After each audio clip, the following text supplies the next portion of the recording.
कई लोगों ने प्रश्न किया कि गुरुजी श्राद्ध करना चाहिए या नहीं करना चाहिए। मैं आपसे ये पूछता हूँ कि आप पिछले जन्म में कहाँ थे? क्या आपको पता है? आपके बच्चे भी रहे होंगे, आपकी पत्नी भी रही होगी, आपके पति भी रहे होंगे, परिवार भी रहा होगा। तो एक परिवार और एक गृहस्थी छोड़ करके आप आए हैं और आपको अचानक इस जन्म में कहीं से लाभ हो जाता है और कभी हानि हो जाती है, कभी रोग हो जाते हैं। ऐसा क्यों होता है? क्योंकि आपके पिछले जन्म के कर्म आपके साथ लगे हुए हैं। यदि आप श्राद्ध को नहीं मानते, श्राद्ध पर आपकी टिप्पणी होती है कि क्या करें, क्यों करें, तो इसका सिर्फ सीधा सा जवाब यही है कि श्राद्ध करने वाले को पुण्य प्राप्त होता है और जिसके लिए श्राद्ध किया जाता है उन पितरों को श्राद्ध की वस्तुएं प्राप्त होती हैं। इसलिए श्राद्ध कर्म को कभी भी निलंबित न करें, खंडित न करें और बड़े विधि से श्राद्ध करना चाहिए। यहाँ तक कि गरुड़ पुराण में लिखा है कि वार्षिक श्राद्ध जब वह तिथि आती हो पिता की, माता की, दादा की, दादी की, तो उसमें श्राद्ध अवश्य करना चाहिए। देखिए, पितृपक्षों में पितरों की आत्मा की शांति के लिए तर्पण अवश्य करना चाहिए। पितरों की नाराजगी को लेकर के कुछ बातों का ध्यान अवश्य रखें। देखिए, आप श्राद्ध करते हैं तो आपके पुरखे पूर्वज कहीं ना कहीं जन्म लिए होंगे, ये परंपरा चली आ रही है। तो जब आप श्राद्ध करते हैं तो उनको लाभ होता है और आपको लाभ होता है, इसका मतलब आपका भी श्राद्ध पिछले जन्म से जुड़े हुए लोग करते अवश्य हैं। इसलिए भैया श्राद्ध जरूर करें, बहुत महत्वपूर्ण होता है पितृपक्ष। तो 20 सितंबर 2021 से शुरू हो रहा है इस बार श्राद्ध और 6 अक्टूबर तक चलेगा।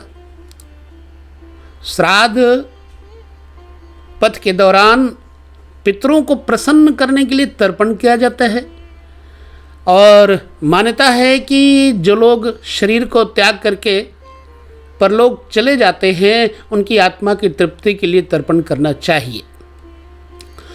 धार्मिक मान्यता के अनुसार देखा जाए तो जो मृत्यु के देवता हैं यमराज जी, वो भी श्राद्ध पक्ष में, पितृपक्ष में उस जीव को छोड़ देते हैं, अर्थात मुक्त कर देते हैं, ताकि अपने परिजनों के घर में जाकर तर्पण कर सके। पितृपक्ष में पितरों को तर्पण करने से आत्मा को शांति मिलती है और ऐसा करने से कुंडली से जो आपके पितृदोष होंगे वो भी समाप्त हो जाते हैं।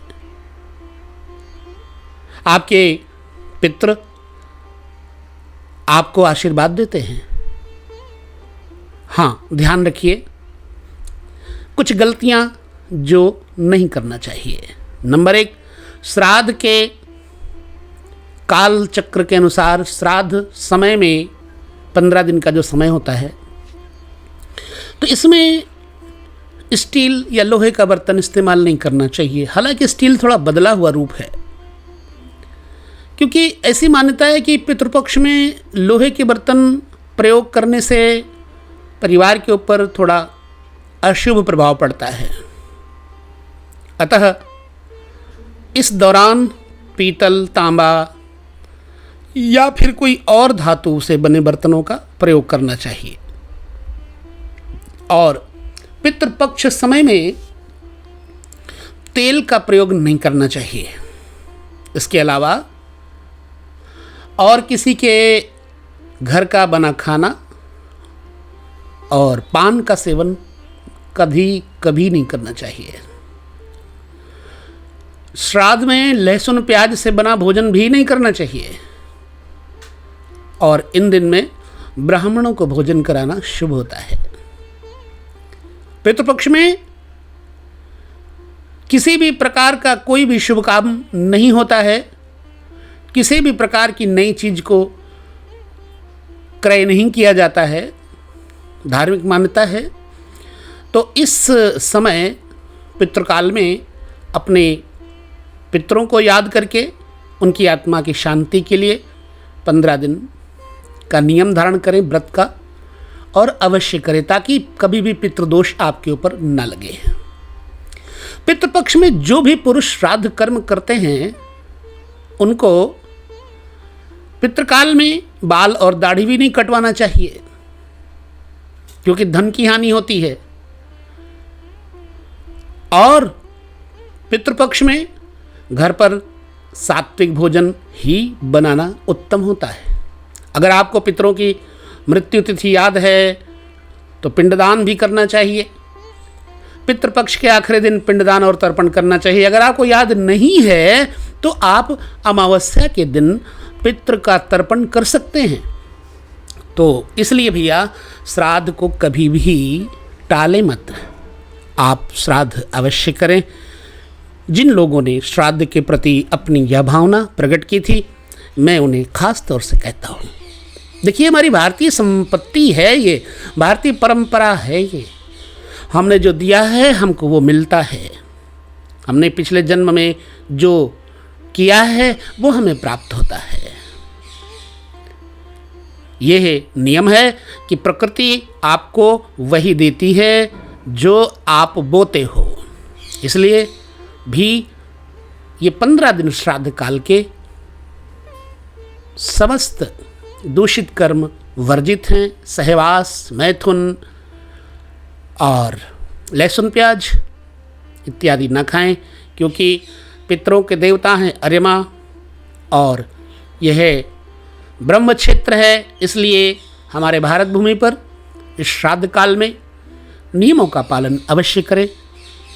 तो यदि आपको अपने पितरों की तिथि याद नहीं है तो आप अमावस्या को श्राद्ध कर सकते हैं।